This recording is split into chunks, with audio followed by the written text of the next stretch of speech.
Okay, hi guys. So I want to continue talking about that issue we were discussing in relationship to Sophocles' tragedy Antigone. We were talking about the conflict between the family and the city or the state, and now I want to talk about that not in relationship to literature, but in relationship to history and to the history of in the history of ancient Greece. And so to do that, I want to start, briefly by going back again. Remember I was saying before, going back by 500 years to 1000. I want to do that again. I want to go back to about 1000 BC, even actually a little bit earlier. I want to go back to about 1200. Somewhere around 1200 BC, the civilization that Greece used to be ended, kind of abruptly. The evidence for that is archaeological, and nobody quite knows what happened. Nobody knows for sure. But there was a there was a society in the ancient Greek world with, a reasonable amount about, and that's more or less this. Well, that is the society that's imaginatively remembered in Homer's Iliad and Odyssey, and it's the society of the stories about the Trojan War, about Menelaus and Agamemnon sailing with 1,000 ships from Greece to Troy, which is actually, roughly speaking, around where I said Heraclitus was from, in Ephesus. It's not exactly there, but it's around there on the western coast of Turkey. They sailed because they were going to, could say rescue. They were trying to get back Helen, who was the wife of Menelaus, and who had been taken to Troy by Paris, the son of King Priam of Troy. They fought there for 10 years, besieged the city. Lots of people died. Battles between Achilles and Hector and so on. The story of Achilles' heel, etc., etc. Eventually, they sacked the city and they came back home. I hope you know those stories. If you don't, you really should read those great books.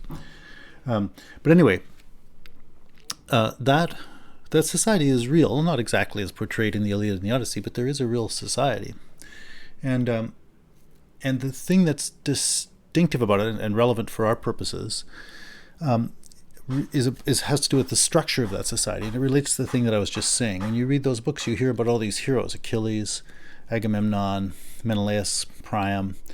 These people, like Priam is called a king. I think probably Menelaus is called a king too, or a prince. What they are is kings, I guess you could call them that, or chieftains, warlords even, of relatively small communities, of towns and villages, I guess, where these individuals are the dominant, sort of the big man, the dominant, powerful guy in an area, and he and his family, the royal household, you might say, he and his family, his extended family, really runs this little community that has associated with it a bunch of other households, extended families of peasants and so on. And these warlords, chieftains, kings, whatever you want to call them, sovereigns in these different communities, live in cities with walls, and typically there's, or at least sometimes there's a granary there and so on, where they get grain deliveries from the farming peasants and so on, and they might be related to the rulers of other such cities. They certainly would have alliances or hostilities with other ones. So that's the kind of society. And so then two things about it. Like I said, it disappeared around 1200. Nobody's entirely sure why.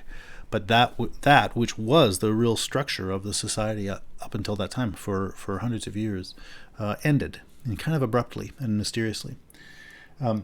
But the thing so that's one thing. Second thing I want to emphasize about its structure is that the sort of ultimate unit is the household. So the royal household at the top of the story, and then there are all the little families beneath it. But there's really nothing other than families, and there's just the one that's on top, who's the king. So I guess there's the difference. There are two differences. There are families, and within families there are family members, and then one family is the family of the ruler, and the other is the family of subjects. So there's the distinction of ruler and subject, and otherwise the distinction between family members. Right? Those are the relevant terms for thinking about social life. And those families, the family of the royal household, I mean, that's Antigone's family. Those are the families that are portrayed in the Greek tragedies. So Antigone is part of the royal family in Thebes, and so cities like Thebes, as you would see in the story of Oedipus, that's an example of one of these walled cities with a number, lots of other families around, but that town basically. So they ended, and for the next few hundred years, 400, is a period that people often call the Dark Ages in ancient Greece, the Dark Ages, because what had been a relatively vibrant and successful society had fallen apart, and so there was no more large social infrastructure. But in that time, a new social world grew up, and that's the world that came to be the ancient Greece we're studying. But it came into being slowly over a few hundred years.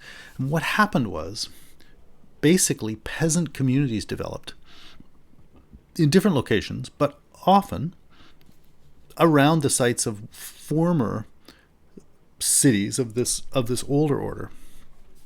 But those cities, sometimes they'd been wiped out with fire and so on, or some kind of warfare. So they were done, but on their remains, a new society, a new city could grow up.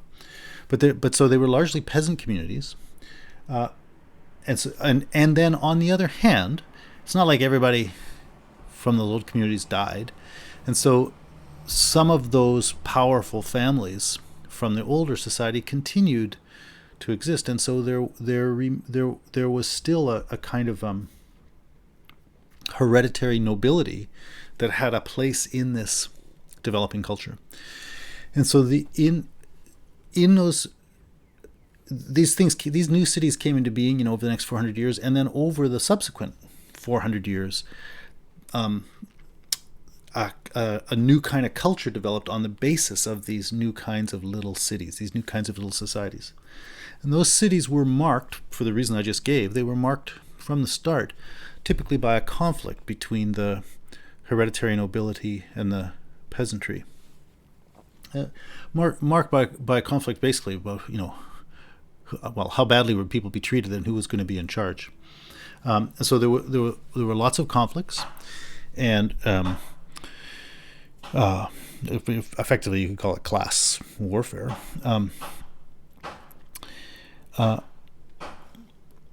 And over time, two kind of interesting things developed. So I guess the first thing to say about these is that there was a hereditary nobility, but there were no kings, and so power was contested too, and so these were communities. These individual communities, without particular international ties or anything like that. That larger world of the earlier society that I was talking about.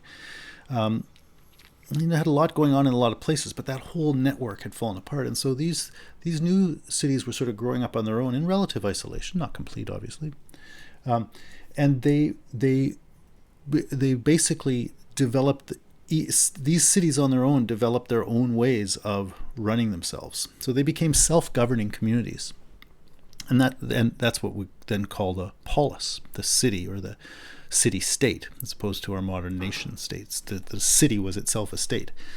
And they basically developed their own constitutions, their own ultimately written laws for how they were going to be governed. And different cities did that differently, depending on whether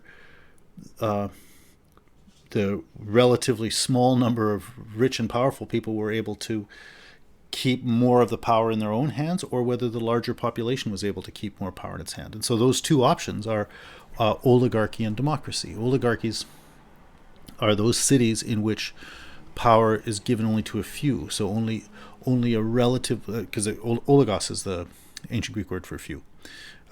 So only a relatively small number of members of that society are involved in the process of decision making for the city as a whole. Whereas in things that would be called democracies, decision making would be more broadly based in this population, especially the peasant population as a whole.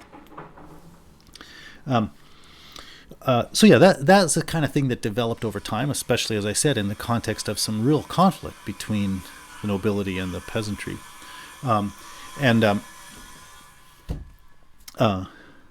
A significant event there is, I think 621 BC is the date given for it. I'm not 100% sure that, because I'm doing this from memory, but Draco is identified as the first person to bring about a written constitution. And I think that's 621 BC. And so, as I said, these were self-governing communities that set their own rules, but that really went down into writing starting around 600. Draco is the first one, and Draco is famous we for being first for that, but also we still use that word sometimes when we talk about a draconian constitution. We use that word because, I don't know if this is actually true, but the reputation of Draco's constitution was that the punishment for virtually anything was death. And so we call legal measures draconian when the punishment seems out of scale with the offense, and that's based on that supposed characteristic of Draco's constitution. Like I said, I don't know if historians would actually agree that that's what he did, but that was the reputation. But anyway, so I'm going to continue with that story in a minute, but I want you already now to think about something. So here you have communities that are governing themselves. And I want you just to think about the difference between that and that thing I was describing that was no longer there, right? Of the chieftain or warlord who was kind of who was kind of the king of a community of households. There, I was saying, that the only relationships are the household, and then the distinction between ruler and subject. Here we have something different. People still live in families, so there are still households, but there's no ruling household. There may be a ruling governing body, but not a household. And so here the community as a whole is, by some means or other, more representatively or less representative, but by some means or other, the community as a whole is governing itself. So here it's no longer people who are subject to a ruler. Right? The thing that we're really noticing is that within the decision-making community, people are citizens. And so the difference between really an oligarchy and a democracy is how many people are recognized as citizens, how broadly that the collective decision-making body is construed. But so there's a big difference then between subject and ruler and citizen in relation to citizen, or citizen in relationship to governing body. So that's the first thing that I wanted to mention. And the second thing that I wanted to mention is to bring it back again to Antigone. So the first point was the difference, right? To notice the difference and to notice this distinctive kind of reality coming into being, which is the citizen who is a member of a self-governing community. That's the new thing, and that's politics. That's the new thing. The second thing I wanted you to notice is to compare that to the story I was telling you about Antigone. And to notice that here, with the idea of a self-governing community, you have the idea that it should be up to people to govern themselves. People will determine for themselves how they're going to live. They're going to live under laws, and that's what the laws are going to be, the rules they set for themselves. So in Antigone, remember, Antigone, who is a member of one of those aristocratic households set back in the mythic times of the Homeric world, not a noble family in contemporary Athens, but she's that kind of person from the older world. She's a member of the household, and as I was saying, the tragedy portrays the royal households as pretty messed up things. But she's a member of that household, and what does she take a stand on? She takes a stand on the family, and she claims a kind of divine sanction for that. She says we do the God's laws, and she's opposed to human law. She's opposed to Creon and the idea that government is going to make rules. So yeah, when we read Antigone, when most people read Antigone, Antigone as a person seems kind of like a hero. But when you think about what she's taking a stand on, she's taking a stand against politics. She's taking a stand against democracy. She's taking a stand against the idea that people should live in communities where human beings decide for themselves how human beings should be living. So you can believe whatever you like about that in terms of your own values, but the thing I'm trying to get at is that thing she's opposing, that's that extremely novel thing that was actually happening in Greece at the very time that play was being performed, and it's what subsequent human history has deemed to be the most important contribution that the Greeks made to human culture, right? Because pretty much everybody on Earth right now thinks, yeah, that's what we should do. Things people should govern themselves. So that's what I meant before when I talked about the invention of democracy. And so I guess so. Democracy and politics, I think, are almost, they're not identical words, but they're very similar because both of them mean something about a community governing itself. But of course, one can construe a community differently, and sometimes you can construe it more narrowly as a small group of people who are making rules, or you can construe it as a whole. So within self-governing communities, there can be a range in how the relative governing body is determined. And so that's where the distinction then between oligarchy, government by the few, and democracy, power to all of the people, is made. But I guess I want you to see that democracy is on the one hand an option within that, but there's a sense in which the whole idea of politics is something very much like democracy, in that the idea is a human community that governs itself. And that's what the Greeks brought us. But so let me continue a little bit with that. As I said, there were these two options then within the Greek world. The government could take the form of an oligarchy or of a democracy, depending on whether the sort of hereditary nobility was able to pull more power back just to itself, or whether the larger population was able to hold power to itself. And so, it wasn't a pleasant thing. As you can imagine, those are groups that were significantly opposed to each other, and there's a lot of violence and a lot of tension. And so within the individual cities, there's ongoing tension between the sort of oligarchic party or the oligarchic interests and the democratic interests. And there are tensions in these cities through, over decades or even centuries of, people trying to bring about an oligarchic revolution or people trying to bring about a democratic revolution, depending on what form the city government took. But then there were also tensions between cities for the same reasons, for other reasons too. So it's not always the case that oligarchic cities allied with oligarchic cities or democratic with democratic. That's not always the case, but there's some significant truth to that.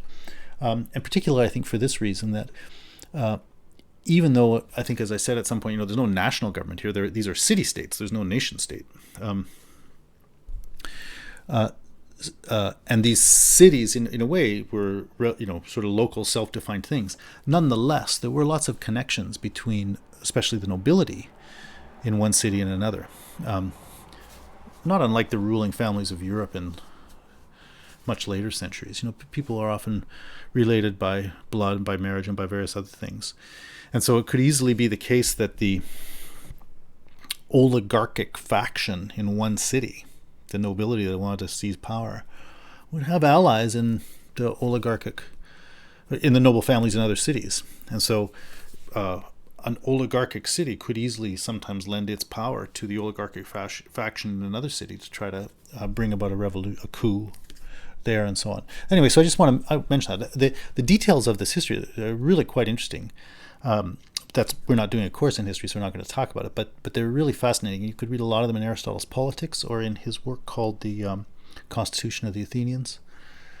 They're really, really fascinating. You read lots of great history books about it too. But anyways, so there's, over the space of a few hundred years, there's the coming into being of this kind of city-state that I'm talking about. But its earliest form is much more amorphous than its later form, but this is sort of what gradually happened. And within those city-states, in the individual cities, there's often this tension between democracy and oligarchy, and also a tension between cities around similar terms, and other terms too. And I guess there's another thing too, and that is that sometimes people like to be kings. And so another real issue in these cities was sometimes there could be oligarchies, but sometimes a single particular individual from a particular family would try and succeed at rising to single sovereign power, essentially a king. And those people were called tyrants. In fact, the famous play Oedipus the King is Oedipus Tyrannos, Oedipus the tyrant. And so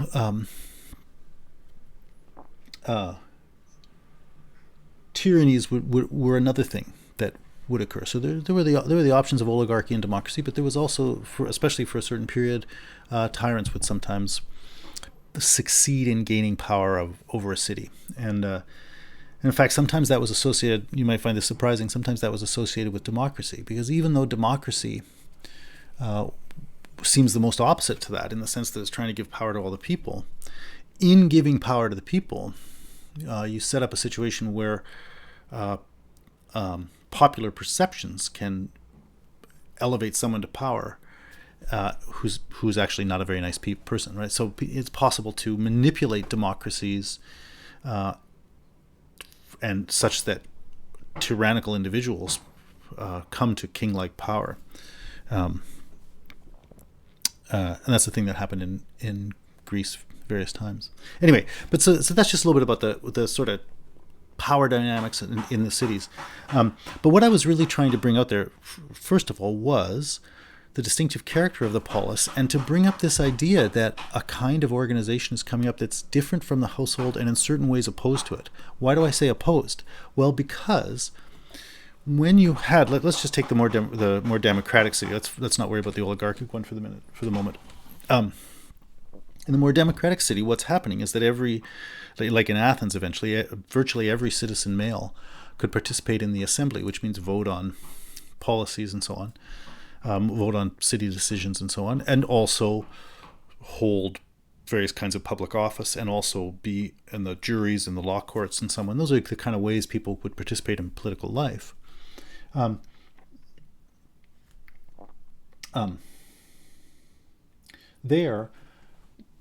When this is the important point, when you're serving in any of those things, especially in the assembly, but on any of them, you're serving as a representative of the city. You're doing the city's work, and that's what makes you a citizen. So yes, you're born to a certain family, but you're not functioning as a family member, and you're not there to serve the family's interest. You're functioning as a city member, as a citizen, and you're doing the city's interest. And so that then is another way of describing the unique and distinctive character of political life. It's the world of citizens, where individuals function as representatives of the city, which is importantly a way of saying you as an individual construe your allegiance differently. You aren't you don't play the role of pursuing the partisan interest of some family against another family, but you're charged with the responsibility of taking the perspective of the whole, and thinking about it, as Aristotle will later put it, pursuing what's just or unjust, knowing what's just and unjust, or expedient or inexpedient for the city. So that's really one of the big things then that I was trying to get out of this, was the distinctive character of political life is to be associated with this notion of the citizen. How that's different from then a world where the highest institution is family life or family membership. And therefore I want you to see that if you participate in a political community, that tension in Antigone between the primacy of the family and the primacy of the city has to be part of your life. And indeed, if you're going to be a political being, you actually have to have in a significant way subordinated the needs and demands of the family to the needs of the city. That's the responsibility of a citizen, to recognize that the community is that to which you owe allegiance, and obeying its laws is ultimately, and working on its behalf is ultimately a higher value than caring for the sort of private interests of your family. So I'd like you to think about that and think about what citizenship means, and therefore what it means to be in a city or a state, like a political community. That's really what the thing we're trying to get at. And go back to what I was saying in the very first lecture, and I was taking us back 2,500 years. And I was talking about trying to strip away some of our assumptions. Well, you're so used to living in political communities that you probably don't really know what a political community is. You don't really think about it. You don't really realize what the other options are and so on. So in going back to the real invention of political communities, you see something about what they really mean. And maybe looking at it there, you can learn something about the significance of this issue that will let you now see the world you live in and your place in it, your responsibilities a bit differently. Anyway, let me continue just a little bit more. So that's there. I've been going through, quickly through a little bit of the history of ancient Greece to try to bring out this idea of the polis, the city-state, its distinction from the family, the notion of the citizen, and the notion of what a political community is, and associating that, especially that's the big thing. And then I've also been talking a little bit about how, in the realities of Greek political life, that was wrapped up with a struggle between democracy and oligarchy, with tyranny as a wild card, sort of. So now I want to talk a little bit about that also in relationship to the history. So there were different cities, and different cities across Greece, because they determined their laws for themselves, they lived under different laws, and they were self-governing. Some were democracies, some were oligarchies, various different things. I guess I should say one more thing, I guess this fits into the story. I mentioned before Draco 621. I think I mentioned Solon. I can't even remember what I said now. But Solon in the late 500s was the next step in the real development of democracy, because he introduced legislation, again in Athens, in the context of real conflict between the nobility and the peasantry. He introduced, he was asked, he was empowered, he was kind of a tyrant, and he was empowered to make new laws for the city, make a new constitution. And what he did is he broadened. At that time, Athens did have a relatively narrow governing body, and he broadened the base for political participation, inviting or drawing people from many different levels of wealth into the governing body, and the citizen base with respect to participation in the assembly was massively increased, and built around different terms. It wasn't based on nobility; it was based on level of wealth. Then the one that people officially call the democracy, I think, is from 509 BC, and that's associated with reforms from Cleisthenes. And the really distinctive thing that Cleisthenes did is he rearranged how you were identified, and he broke up sort of political. How can I put this? He broke up the terms under which people were allowed to participate in politics. He broke that up.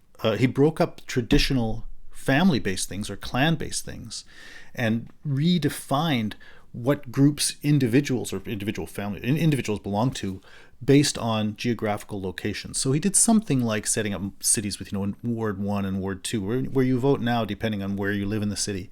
It wasn't exactly the same, but it was something like that. He reasonably arbitrarily made up new geographical basis for saying which groups you belong to, and they cut across the lines of traditional family tribes or clans. And so that was another blow against the traditional family-based nobility, and more in favor of sort of non-discriminating popular participation.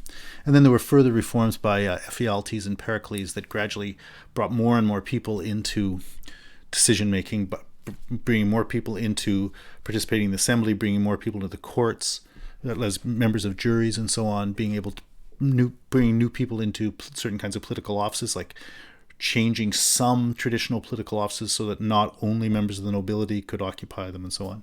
Those are the kinds of changes that brought about a democracy. So in a way, the democratic tendency is there at the very beginning of these Greek cities because they were some kind of self-governing peasant-based community. But for it to actually become the thing we really call democracy took a few hundred years, and these are some of the steps. And it's somewhere between 500 and 450 BC that the full-blown thing we call ancient Greek democracy really hit the stage. And Athens is the most famous one, may or may not be the first one, but it's certainly one of the early ones if it's not the first. And it's the most well-developed and the most well-known. And basically, whether it's Athens or some other place in Greece, Greece is what introduced that to the world. So that didn't happen anywhere else. And that's probably the greatest legacy, and one of the greatest legacies anyway, of ancient Greece to subsequent Western history, subsequent world history for that matter. Anyway, so now we're getting close to our own time, right? Because the real development of full-fledged democracies is really happening between, say, 500 and 450 BC. Well, that's just the time period we're talking about, right? We've been talking about these figures from the 500s BC with the oldest Pythagoras had sort of a little behind this, more like Solon's time, around 570. And then 540, Heraclitus, 515, 25 years later, with Parmenides, like that's almost the same time as Callisthenes. He's not in Athens, but it's the same time period. And then 442 with Sophocles' play, like that's at the other end of that. That's after it's already happened. Right? But so that's where we've been studying. The things we've been talking about with the pre-Socratic philosophy is happening right at the time that the democracy is really coming onto the scene and so on. Well, so in Greece at that time, which was a set of these different cities, as you saw on the map, like in the broader Greek area of the Mediterranean, these cities were independent cities with different alliances and allegiances and so on. But there was a real difference between these oligarchic cities and these democratic cities, So again, that's a history in its own right. But then a very striking thing happened. In 490 BC, just after 500, the Persian Empire attacked ancient Greece, the Greek city-states, and tried to conquer them. They conquered a few. They came into Athens, but they were prominently defeated at the Battle of Marathon. I suppose probably because of the quite interesting military tactics of the Greeks, which is another very interesting story we could pursue, but we won't bother talking about it. But they were defeated and they eventually left. But then in 480 BC they invaded again, and so these 2 times the Persians invaded Greece. They were ultimately repulsed, although they continued to fight for a long time. But basically 2 times the massive Persian Empire tried to take over Greece. It's kind of like if the United States tried to take over Southern Ontario. Like you'd think there's no question about what's going to happen there. And then remarkably, the Greeks repulsed the Persian invasion. There are lots of great stories about that. You might have seen, for example, this kind of animated thing, The 300, which is the story of King Leonidas and Spartan warriors at the Battle of Thermopylae. You probably heard of the Battle of Marathon, which is where we get the name for our 22-mile run. And if you don't know the story of that, you could look that up and see why that's named a marathon.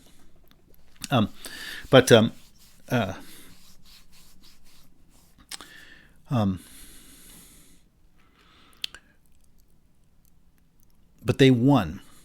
And they won because the Athenians had good military, or not the Athenians, the Greeks had good military abilities, good leaders, and a bunch of other stuff. But what was really striking about these conflicts is that through the Persian Wars, really the city-state of Sparta and the city-state of Athens came to dominance. They showed themselves to be the most powerful of the Athenian cities. So let's just look at this map for a second of, oops, if I can get it to open. Is it going to work? Yeah. Here's just a quick map of the Persian invasion. So you see the green line at the bottom is the first invasion, and then the red lines are the second invasion of 480. Persia, it shows the Persian Empire in purple, but that's just the tip of the Persian Empire. Like, you'd really have to carry it a long way over on the map to see all of it. So that's just a little tiny piece of the Persian Empire, and there's tiny little Greece. But I wanted you to see this map so you could see sort of what happened, but also so that you could see where Athens and Sparta are. So Athens is down there around number 3. Well, that is number 3 actually. That's when the Persians sacked Athens at one point. But so they're at number 3, so you can see where Athens is, and Sparta you can see is over on that other thing that's kind of like a big island. It's called the Peloponnesus, the island of Pelops. And so those two cities, and interestingly, they're the only cities really marked on this map for mainland Greece. Athens and Sparta became the dominant two cities. Athens was the most significant naval power in these wars, and Sparta was the most significant infantry or land power. It's a little more complicated than that, but that's more or less true. So anyway, after the war, after the Persians had been rebuffed in 479 or whatever it was, I don't remember how long it took.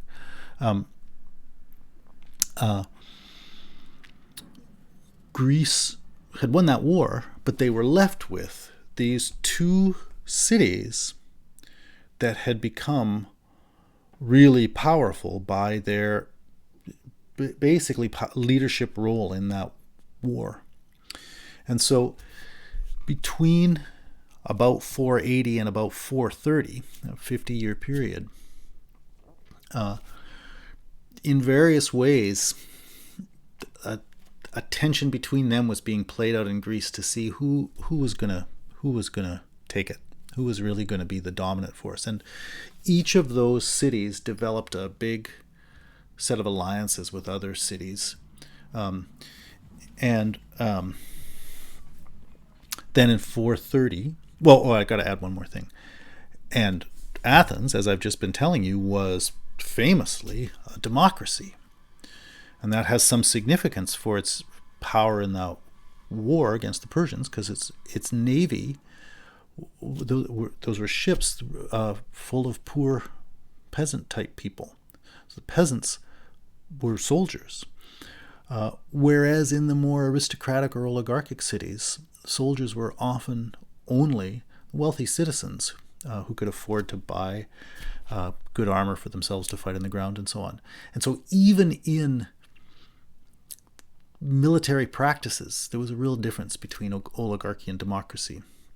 You'll see that in one of the readings we're going to talk about.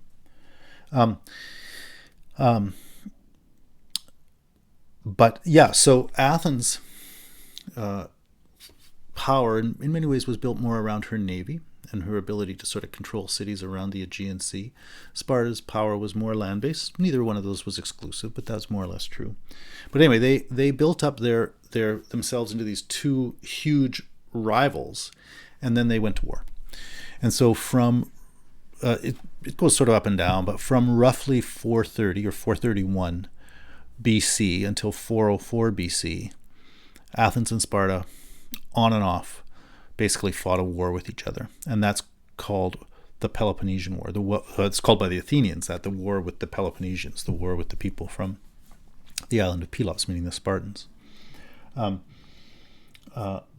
so yeah, we call it a war, but it was 25, 27 years, and it was sort of up and down. So it wasn't exactly a single war that raged for 27 years, but nonetheless, the conflict between them, on and off, and often on and off, and very often it was on, lasted from 431 to 404. And that was a fight between Sparta and Athens, and of course it involved their allies. But that's really who was fighting. It was between the oligarchy and the democracy. And Sparta was probably the most famous oligarchy. Like it was a very highly regarded city in ancient Greece for the very reason we were just talking about. Like they became so powerful, they were so dominant. But so it was like the strongest representative of oligarchy and the strongest representative of democracy fought out a war over 25 years. It was this great civil war in Greece, and Athens lost. Sparta defeated Athens and in 404 eventually, and when they took over Athens, the first thing they did was eliminate the democracy, and they set up a very hard-edged oligarchy. They set up, well, I think you'd call it an oligarchy, but it was a rule of what they called the 30 tyrants. So it has both the word tyranny and it's probably a kind of oligarchy, but I'm not quite sure how to name it. But anyway, it was the rule of the 30. It's a very repressive regime that lasted for 8 months, that killed a lot of people. Well, I guess it was an oligarchy. The 30 tyrants, I guess really, this is really what it was. They eliminated citizenship rights for many of the existing Athenians and limited citizenship to, I think the number was 3,000. It might have been 1,000, but I think it was 3,000. So they reduced it to 3,000. So that was really going to be the oligarchy. Like there were going to be 3,000 citizens, and nobody else was going to be a citizen in Athens. And the 30 tyrants, I guess, were a kind of a transitional team. They were the people who were empowered to do the bloodthirsty work of getting rid of the democracy and setting up this new thing. So I guess that's really what they were. So I guess that's why you can call them 30 tyrants, even in the context of setting up an oligarchy. What happened is they were very unpopular, not surprisingly, and some of the people who had been exiled, some of the Democrats who had been exiled by the 30 tyrants, got together and went to war with them and killed one of the leaders. And so the 30 tyrants were basically overthrown after being in power for only 8 months. They did a lot of nasty stuff in those 8 months, but then they were thrown out. And remember, they were the representatives of Sparta, because Sparta won the war, so Athens was now just a Spartan possession. And so Sparta subsequently agreed to let Athens resuscitate a democratic constitution. And so a new reconstituted democracy began again, I think starting in 403. So I'm not going to go into the details of that. The first thing we're going to read from Plato is going to be his work called the Apology, which is about the very end of Socrates' life in 399 BC. And that's going to take place, as you can tell by the numbers, 399 BC, that's going to take place just after the 30 tyrants in 404 and the restoration of the democracy in 403. So we're going to come back to this matter when we get around to soon to studying Plato. But yeah, so I wanted to tell you that story about this sort of war between Sparta and Athens. And it ended with Athens' defeat, the establishing of the rule of 30 tyrants, then the reconstitution of the democracy. History after that, I'm not going to be concerned with. It's pretty interesting and important. But now you have everything that you need for what we're going to study. Because what I want to do now is move on to reading a couple of documents about Sparta and Athens so that you can see a little bit more about what the realities of these places were. So we're going to look in a certain sense at the constitution of Athens and the constitution of Sparta. I say in a certain sense because we're not actually going to read the legal documents that say this is the Constitution, but we're going to see how they're constituted politically. And that's going to be our context for understanding Well, first of all, it's just super important in terms of political philosophy and politics in general. So it's very exciting and interesting stuff to read. So we just want to understand it. But that's really going to be important context for understanding the world in which Socrates functioned. And he's the first figure we're really going to be concerned about, because Plato's writings are going to be about Socrates. And he lived from roughly 469 till 399. So he lived through the Athenian democracy, from really the period when it was at its peak to its civil war with Sparta, and to its complete collapse, and then its reconstitution, and then ultimately the time of his death. And his death is a pretty interesting story too. So we want that for the context for him as well. So I said for three reasons. One, just to grasp the importance of these historical realities for political and historical purposes. Second, so that the context for the stories of Socrates. And then third, because we're going to read Plato's Republic, which is a philosophical reflection on the nature of the polis, the nature of a political community.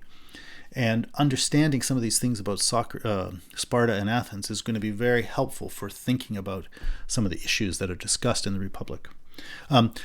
So that's your quick course in Greek history for here. So we're going to go on now to look at some of these writings about the constitutions of the Athenians and the Spartans.